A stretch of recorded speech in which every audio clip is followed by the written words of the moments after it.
Many, many moons ago, there was a queen who took the throne after her husband, the king of the Masajatai, had passed away. The Masajatai were an ancient Eastern Iranian people who lived in Central Asia. She reigned over this land as a widow until one day, the founder of the Persian Achaemenid Empire had asked for her hand with the sole intent to take her kingdom through this marriage. The queen understood immediately what he planned to do and refused his proposal. He grows angry, and he chooses to unleash his anger in a ferocious way.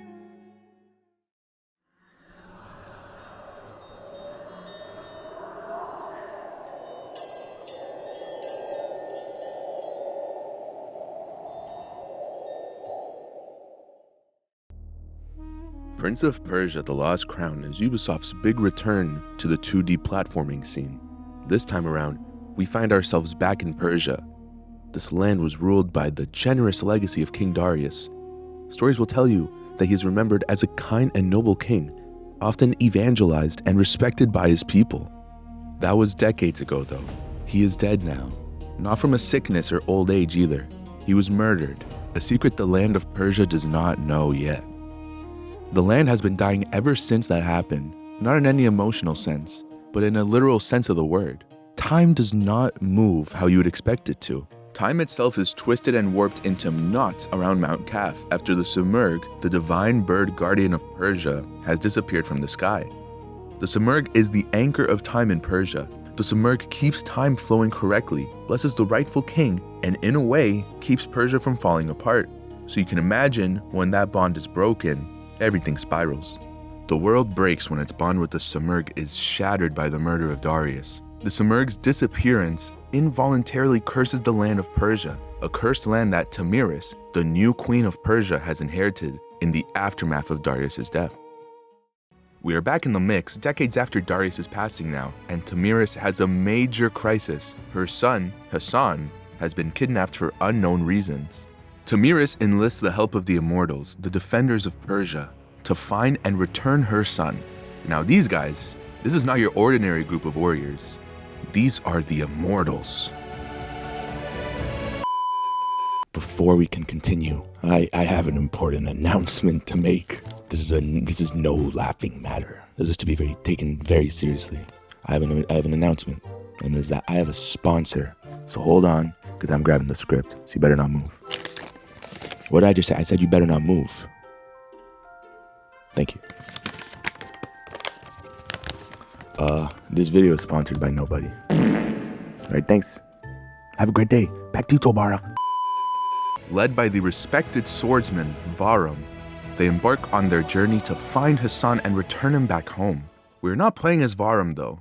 We are Sargon, an orphan boy who is the youngest of the Immortals, with something to prove to his group and the rest of Persia. The rest of the group seems to resent the young Sargon on their quest, not outright proclaiming his lack of experience, but not exactly entrusting him with the confidence he should be getting. With his wits and luck, Sargon finds Hassan being held captive by the woman who taught him most of everything he knows, his adoptive mother, Anahita. He is ready to question Anahita, prepared to battle her if the opportunity presents itself. He would do anything to return Hassan home, if that meant he gets the credibility he desperately wants within the Olympics. Step aside, Sargon. I'll deal with this. Thank you, Varum. Anahita, please surrender. Varum?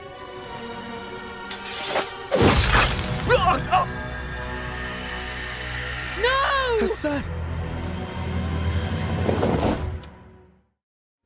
Overcome with the subsequent betrayal of his leader and how he is well on his way to killing Anahita, Sargon fights his leader, a fight he is just not ready for, and he loses, and gets exiled from the land. You can still change your mind, Sargon. I did.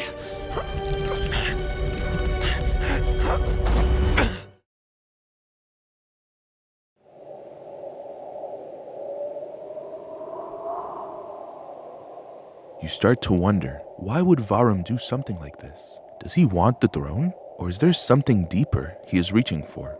And more importantly, if this is where the story begins, what exactly is the throne worth?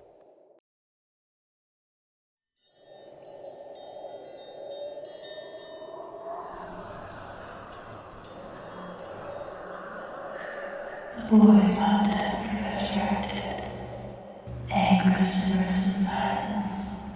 Another raised the bar.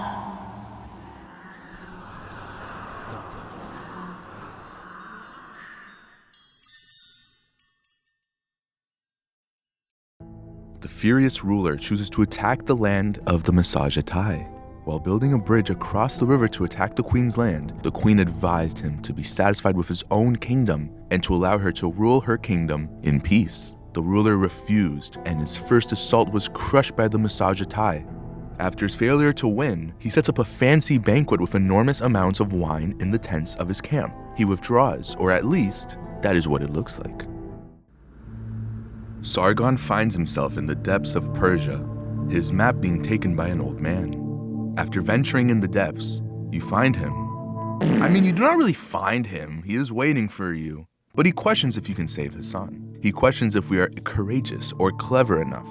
He reveals Hassan is in a timeline of the past, but to get to him, we need to make it to the pit of the eternal sands, where we will find someone with the darkest of souls, someone who relishes chaos. If we use courage and cleverness, we will make it there and come one step closer to finding Hassan. On our quest of finding the pit of eternal sands, we run into Neith, another one of the Immortals. But she is very erratic. It is revealed Varum has let the other Immortals know that it was Sargon who murdered Hassan. He tells the Immortals that they must stop Sargon and Anahita by any means necessary. All but 2 of the Immortals believe Sargon would never do such a thing. The rest of them, they relish the opportunity to find and compromise Sargon to a permanent end. Though on Sargon's journey, that fate seems written, as everyone is on a course to end his life, even other variants of Sargon stuck within time. Although we eventually make it to the pit of eternal sands, what awaits us there, or better yet, who waits for us there, is without a doubt the greatest adversary Sargon has had to face yet. Sargon faces Azdaha, who in the legend of the game was sent to Earth by Ahriman to cause only destruction before being inevitably defeated by the Simurgh. Sargon fights a smart and calculated battle and defeats Azdaha. The old man calls Azdaha's soul the darkest he has ever seen. You must imagine they will have something incredibly vengeful to say.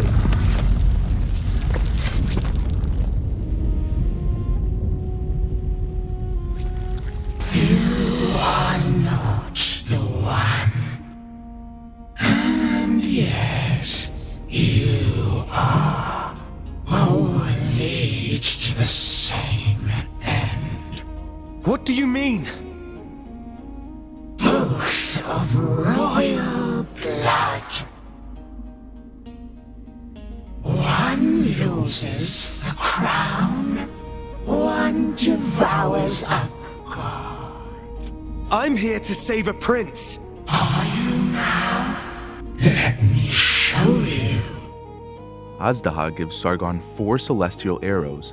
He must summon the 4 celestial guardians, and in doing so, he will become one step closer to going back in time to before Hassan was killed, and hopefully save him from Varum, the person who has sent the Immortals after Sargon, the one who killed the prince, the respected leader whose motives are unclear. Without a second thought, Sargon embarks to summon the 4 celestial guardians and face what might be the most important missing piece in Varum's deception: the past.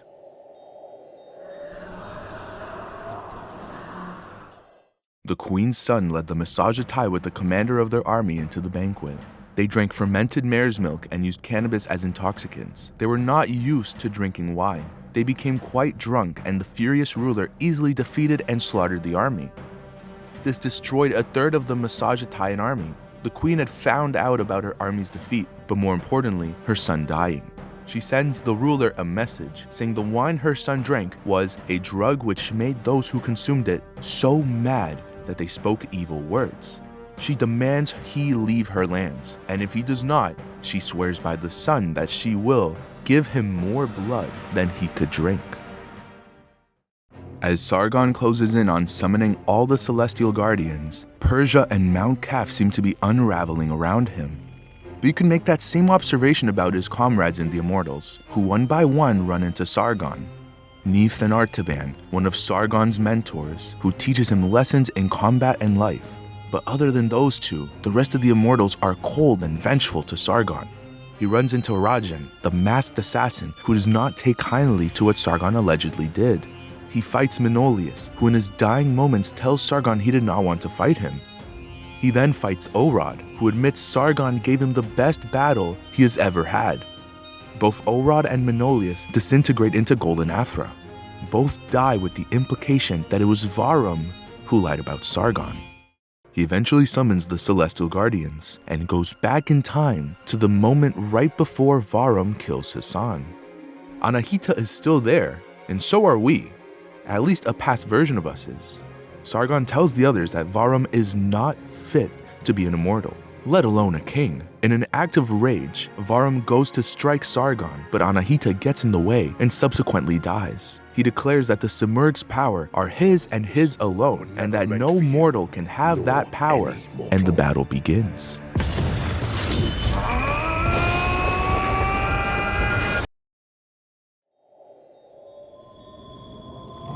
O mighty Seymour, protector of our people, I, Darius, have come to present to you my son.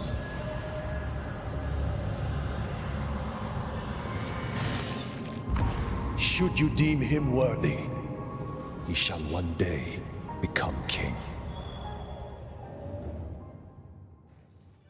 The queen leads her army into war, and she defeats the Persians and destroys most of their army. The mad ruler was killed in the battle though, not by the queen.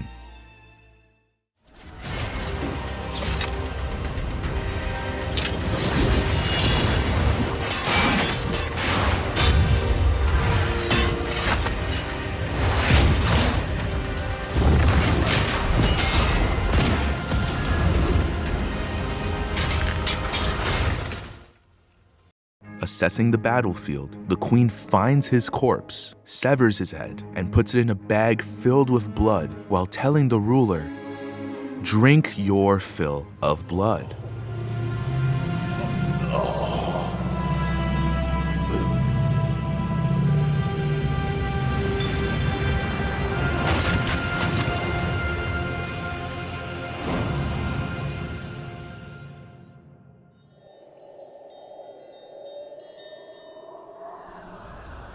Princes, raised with secrets and lives. Within the realm of broken memories, these 3 lives entangle.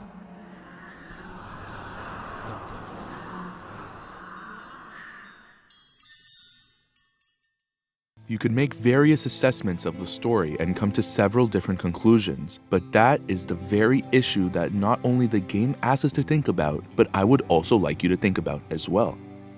Who truly deserves the throne? Who deserves to be the Prince of Persia? We can rule out Hassan as the rightful heir. He is not even Tamiris's real son.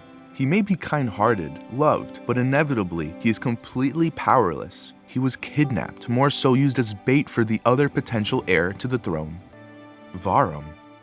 Varum's story is tragic. His father, murdered by Tamiris. He was the true heir, the Simurgh-blessed king. If anyone in the land of Persia has a legal and strongest claim to the throne, it is him. His actions may be weighed heavily by anger, but wouldn't yours be too? If you were Varum, how gentle would your justice really be? Knowing your father's blood laid out the foundations for someone else's throne, and everyone asked you to bow to it. Killing Hassan and sparking the turmoil in the Immortals as well as the unrest in the land is not right. The same way, if I am cut off in traffic, I try not to only pass the car who did it, but also stare them down as I do it. Both terribly wrong, but all the more human. Varum was a boy whose father, King Darius, knelt before the divine bird and asked that if they should deem his son worthy, he shall one day become king. And after the brutality, who is protecting his father's killer now? It's the very team that he leads. He is not wrong about Persia being broken. He is not wrong about the lie that sits on the throne. He just decided the only way to solve the problem is to burn the entire throne down. Varum goes on a rampage. He is upset that Tamiris killed for the throne, but he is just as willing to break reality for it. The entire land is on the edge of existence, time itself nearing its collapse, all at the hands of Varum. Although the deck is stacked against him, there is one person who still looks to stop Varum, that being the orphan boy Sargon. His adventure to fulfill the righteousness of the land he lives in has seen him return to the very place the story started, the very place Hassan was kidnapped. Time is unraveling, so much so, before Sargon goes into battle, he is greeted by a young Varum who wishes Sargon does not give up on him just yet. Sargon enters the castle and Varum stands, admiring the rift. Sargon pleads with him to stop, but Varum, he urges Sargon to join him. How he saw his kingdom engulfed in flames, his people suffering for nothing, how he saw his kingdom corrupted from within. He pleads for Sargon to join him, for Sargon to give him his powers. Sargon's refusal grows Varum's rage, as Sargon wishes to save Persia, but not by killing it. Varum promises to create a new empire, free of corruption, before the rift swallows everything. Sargon, defeated, with the understanding that Varum destroyed everything, no more Immortals, no more Hassan, nothing left. Only the void remains.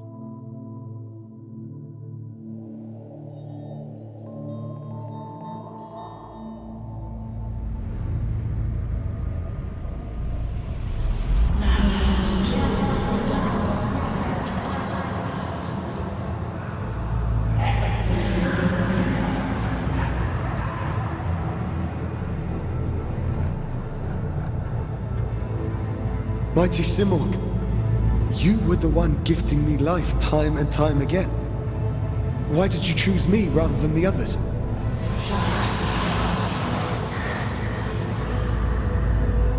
I'm not sure I understand.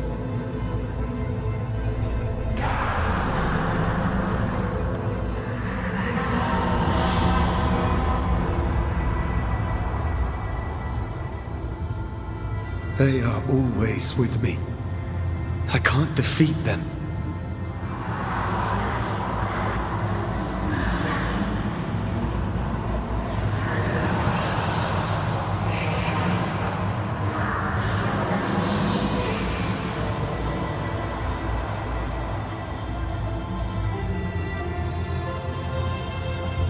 What if it's too late?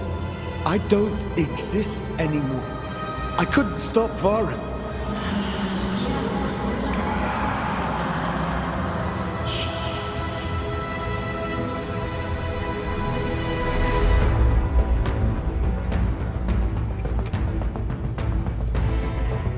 Varum is not my enemy. I can still save him.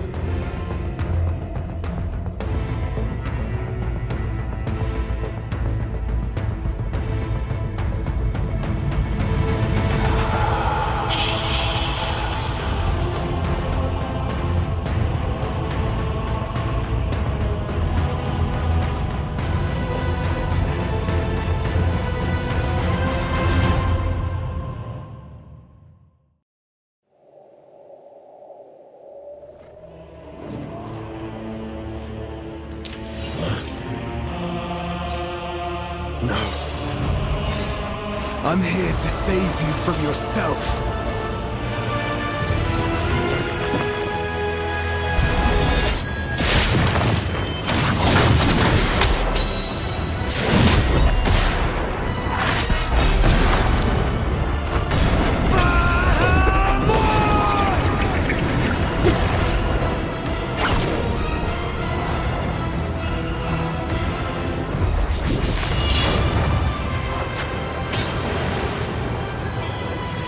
Learn to sail and I will rescue you.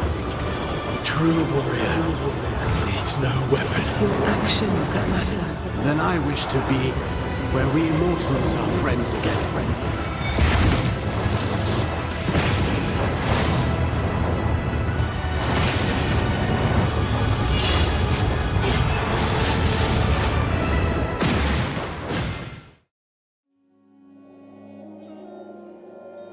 Sargon stops Varum from destroying Persia. Barely. What happens next is the part nobody would expect.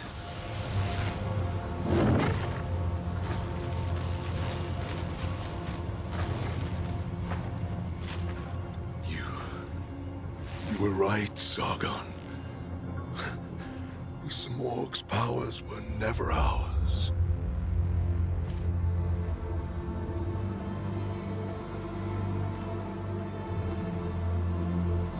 It is the end.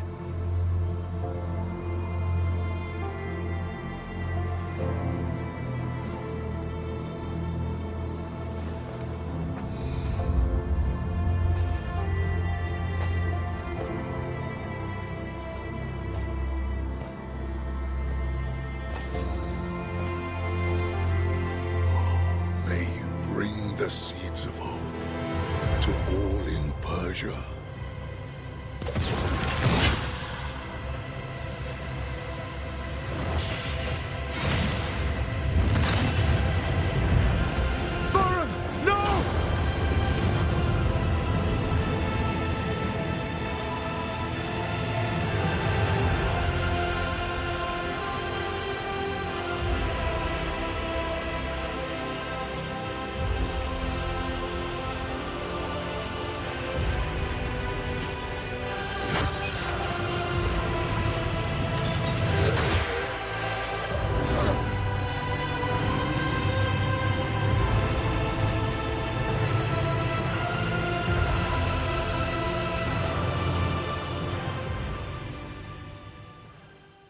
The tragedy of Varum is that his cruelty comes from love. He loves Persia enough to hate what it has become, and he loves it enough to justify anything that might fix it, even if that means he has to leave.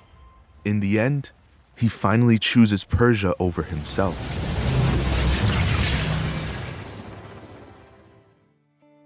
Persia survives. The immediate collapse is stopped, but Sargon still has to return to the one place that has been lying for decades, the royal hall.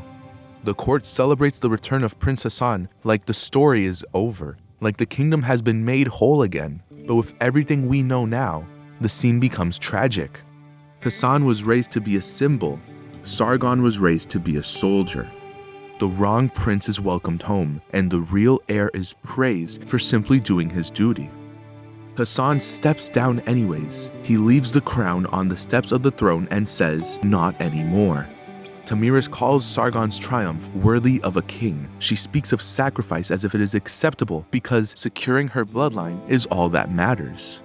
And then Sargon does the one thing no one in this story expects. He tells the truth. King Darius was murdered.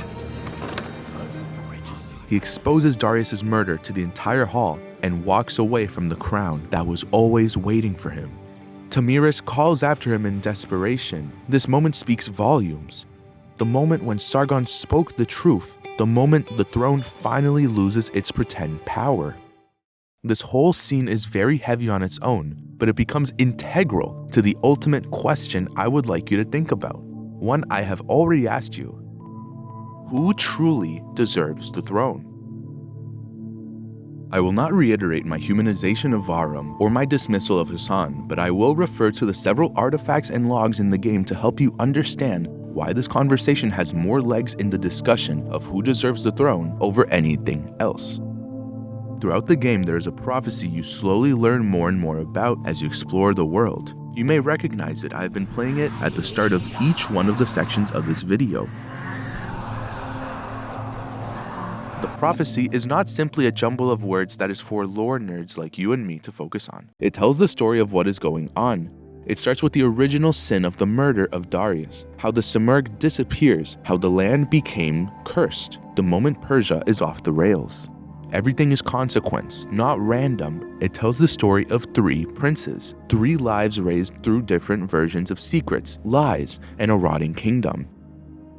Hassan fits into the prophecy as the pawn. He was raised a pawn prince, taken against his will, a kind-hearted boy made to look like a symbol, given the title of prince, but not truthfully being one, kidnapped, sacrificed in a power struggle he never understood. He is the heir that the kingdom needed people to believe in. Why does the kingdom need to believe he is the heir? To hide the fact of the deception Varum's lineage has dealt with. The prophecy talks about an anger simmering in silence, craving legacy of power. Sounds about right. Darius's son, forced to protect the woman he watched take the throne from his father. His rage burns for decades until the comeuppance burns enough to destroy the land he wants. He wants reality to bend into a shape he believes it should have. Varum's claim might be legitimate, but what he becomes to pursue it is catastrophic. The prophecy talks about 3 princes. We have 2. The final one was one born in secret, the one who can cure the curse of Mount Kaf.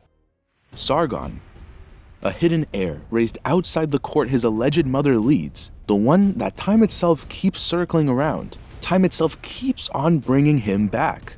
Every death in the game, every time an enemy beats you or you do not make a jump, every reset, every second chance, this is the world testing and seeing through whether he is in fact capable of breaking the cycle. Can this orphaned immortal, a good soldier trying to save an illegitimate prince, save Persia?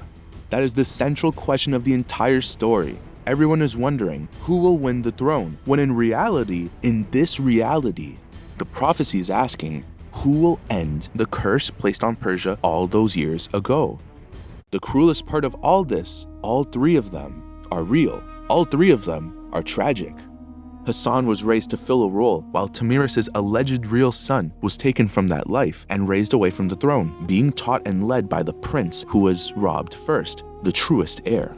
The court celebrates the return of the false prince, while the real one is praised for just being a soldier. Sargon is offered the throne, consciously, by Tamiris. Being related to Tamiris, he has every right to take the throne. And he walks away. And for that alone, he's already breaking the cycle of false prophets, and he takes the first real step towards ending the curse. He refuses to turn a murdered king and a stolen throne into his own legitimacy. He tells the truth, refuses the blood-soaked crown, and proves he is the truest heir precisely because he does not need the throne to be a hero. He does not wave his hand and all of a sudden the land is healed. The land is not fixed overnight. He does the thing that makes healing inevitably possible. He tells the truth. And it is not just me saying it. It is the land of Persia speaking, the Simurgh returning, the truth being exposed. This all implies this is the first real step towards healing. Hassan never asked to be a symbol. He was raised into a crown he did not earn, and then punished for a lie he never even knew he was living. He's a kind-hearted kid. The kindest thing he does for Persia is admitting he was never meant to rule it. Varum deserves the throne in the same way a wrong child deserves the truth. What happened is not his fault. He's a good man twisted by a wound too strong to hold on to.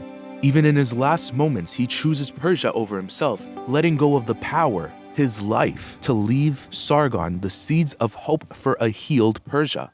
The truth is, these 3 princes were dragged into a war over a crown. Politics hurt the children, and their misfortune was written into their destiny, which is the start of the story. At the end of this story, Sargon is not necessarily the prince Persia wanted. He is the prince Persia needed. A righteous prince, his ultimate destiny was always the throne. His ultimate victory was saying no to it.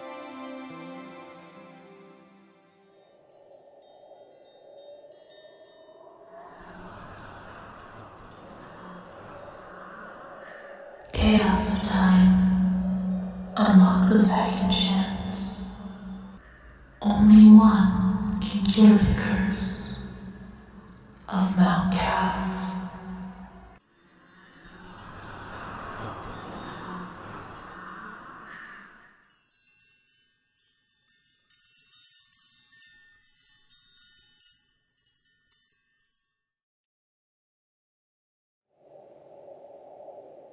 Your anger blinds you, Sargon. Victory, failure, must every passing encounter on your journey be given a name? You know, you're not the only one acquiring the Simurgh's powers. You seem stronger, but not strong enough to save a friend yet. Are you courageous enough and clever enough to save your friend? You must deal with someone with the darkest of souls. A soul so dark and dangerous, she relishes in chaos. Strike a deal to save your friend. You must show proof of courage and proof of cleverness. Listen carefully. Among the trees, a challenge awaits. A daunting path where courage tempts fate. Beneath the boughs, secrets lie. Only the brave will dare to try. A labyrinth, where knowledge finds its home. Within winding aisles, the seekers roam. With cleverness and guidance, no answer is unknown. Great warriors stand for truth above all else.